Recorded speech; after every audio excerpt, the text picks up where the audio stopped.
Imagine करें कि आपने कोई डैम बनाया है या कोई स्पिलवे बनाई है और बिलियंस ऑफ रुपीस या डॉलर्स उसके ऊपर इन्वेस्टमेंट हुई हुई है। लेकिन जैसे ही पहला फ्लड उसके साथ मिलता है या उसको पास करता है, तो उस स्पिलवे को या डैम को मेजर डिजास्टर से दो चार कर देता है या मेजर डिस्ट्रक्शन उसकी कर देता है। Seems impossible, right?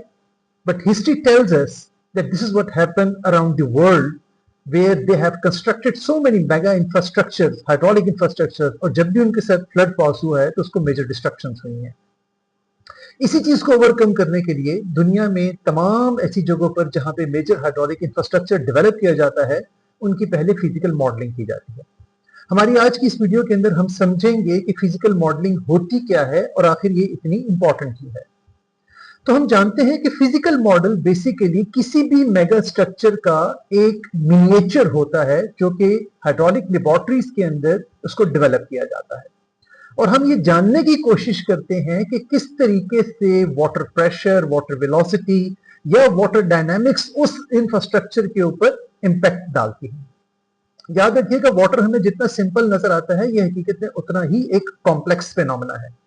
वाटर जब भी किसी इंफ्रास्ट्रक्चर के साथ हिट करता है उसको, तो उसको कई तरीके से डैमेज कर सकता है। वाटर की वेलोसिटी उसको डैमेज कर सकती है, वाटर स्कवर कर सकता है, उसकी फाउंडेशन को वीक कर सकता है, वाटर उसकी साइड्स को वीक कर सकता है, और भी बहुत सी ऐसी चीजें हैं। फॉर एग्जाम्पल, कहीं पे हाइड्रोलिक जंप डेवलप हो रही है, कहीं पे वॉर्टेक्स फॉर्मेशन हो रही है, या कहीं पे कोई और ऐसा फिनोमेना डेवलप हो रहा है कि जिसकी वजह से उस इंफ्रास्ट्रक्चर को नुकसान पहुंच सकता है।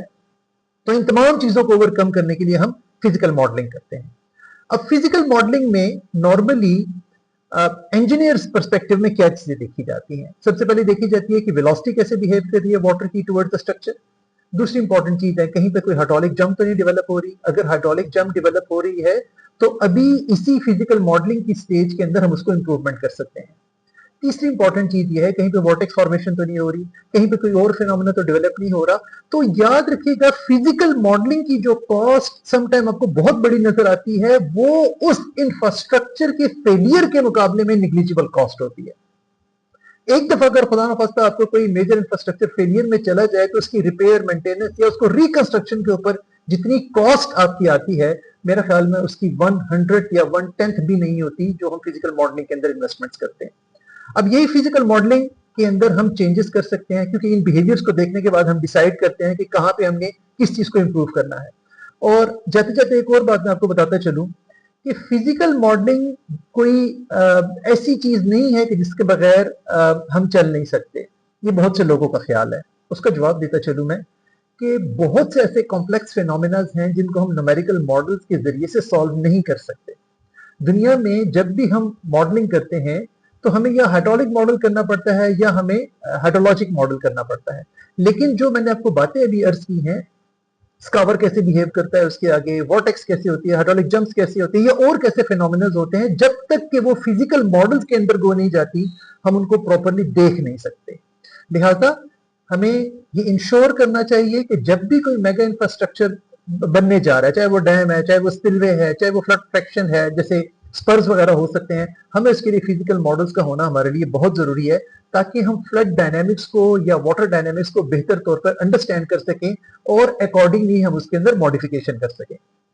इंजीनियर्स का काम खाली कंस्ट्रक्शन करना या कोई फ्लड प्रोटेक्शन या कोई भी चीज डिजाइन करना नहीं है, बल्कि उसको क्लाइमेट रिजिलियंट बनाना है। और इंपॉर्टेंट चीज सिर्फ स्ट्रक्चर डेवलपमेंट नहीं है, बल्कि हमें यह देखना है कि जो हमने स्ट्रक्चर बनाया है या डिजाइन किया है, उससे हमने कितनी जानों को महफूज बनाया।